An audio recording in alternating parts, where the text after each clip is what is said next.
Tootie in that Birkin.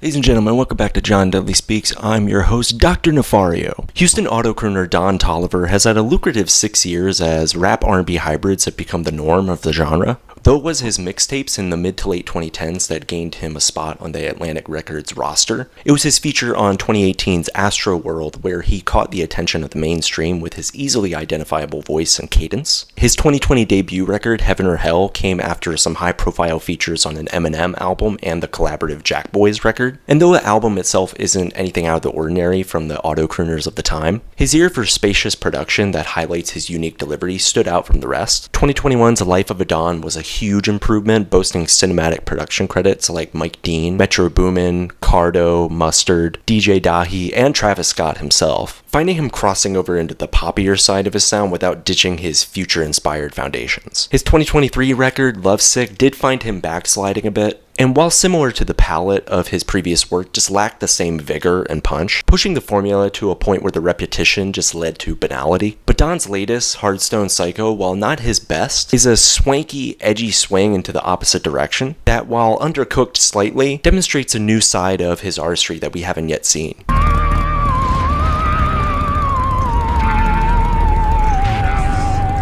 The cheap production credits of Metro Boomin and Cash Cobain guide this project, lending it its creative direction, and intriguingly slipping it between straightforward R&B and rage. But that aesthetic is well defined from the onset, evoking the ferocious biker gang trap vibe from start to finish. Kryptonite features the classic spacious beats that we've come to expect in Don's Travis Scott-inspired trap, while Tore Up boasts a hardcore element a la Lil Uzi Vert or Playboi Carti. On its face, it might not seem like too much of a departure from his usual template, but diving into the otherworldly synths of Brother Stone, the nifty Neptune sample flip of Attitude, and the Yeet-inflected Bandit, we find that all of these tracks are cinematic in their scope. So it really does feel like Don went for something a lot more kaleidoscopic this time around. Metro and Zaytoven's efforts with Cash Cobain on Purple Rain are the most impressive here. The throbbing, bassy synth notes cultivating an atmosphere that complements both Don and Future's vocals, kind of giving us a leftover taste of the We Don't Trust You era production. I wasn't crazy about the Travis Scott assisted tracks here like Ice Age and Inside, which suffer from similar sounding palettes that mimic Utopia, just in a generic, unflattering way. But overall, tracks like Backstreets and the closer HARDSTONE National Anthem are aimed at making a long-lasting impression with bombast, and Metro and Cash Cobain succeed in getting the project to that point.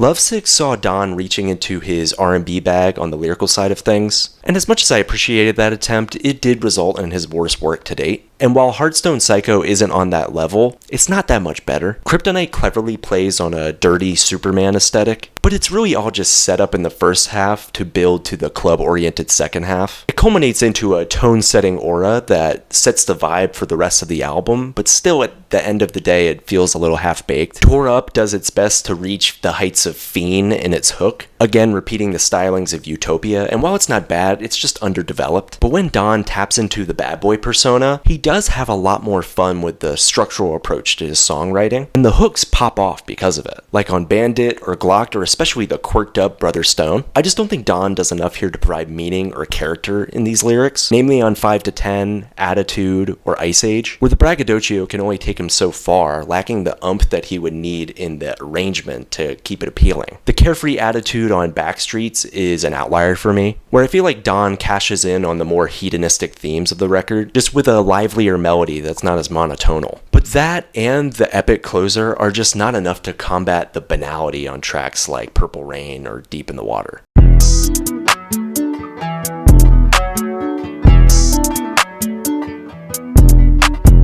Don's never sounded bad on a record, whether that's his own records or on his features like on Donda or Astroworld or Heroes and Villains, but I don't think that his voice is as tantalizing as it gets cracked up to be. And he proves that here once again, with just enough excitement there to offset the derivative qualities of his delivery. For instance, the vocal phasing and the mixing of Don's voice on this project are fabulous, but in that sense, his voice can come off as overly aping Travis Scott and Future's voice at times. The crisp delivery, don't get me wrong, is smooth and slick, but it too often falls into sleepy territory when Don's feeling locked in and comfortable. And that honestly bleeds into into the features like Travis Scott and Future. So luckily we have unwieldy features from Tizo Touchdown and Kodak Black to offset that. Also, Charlie Wilson barely comes in for a couple bars, and I feel like that was just an underuse of such a huge talent. Tore Up, HARDSTONE National Anthem, and Brother Stone are moments where Don alters his style, changing up the dynamic between the production and his attack on the mic, resulting in him providing a lot more personality to us. But still, with that, it's not entirely that much of a jump from what we're used to getting from him. Everyone falls,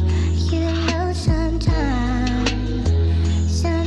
it's I love the idea of splitting this record into 4 parts with 4 songs each, and the chapter names do instill an Odyssey-like vibe from the start. Volume A, Thunder Road, is a confident introduction to this post-apocalyptic world. Volume B, Dead Man's Canyon, raises the stakes. Volume C, Twin Peaks, gives a bit of a reprieve. And Volume D, Promised Land, brings us to a stirring climactic conclusion. Or so we'd think. I don't think that Don achieves what he sets out to do with the segmenting of the record, because there isn't enough of a stylistic punch from volume to volume to set on a particular motif or theme. Therefore, the segmenting feels a little artificial. Track lengths vary from super short to regular sized, so jams like Bandit hit hard, but tracks like Ice Age and Inside tend to drag a little bit. The jilted pacing does suggest that there's a lack of precision and focus in cutting this thing down, so by the end of the record, the 51 minutes that we spend with Don, while not bad, are sometimes a little tedious.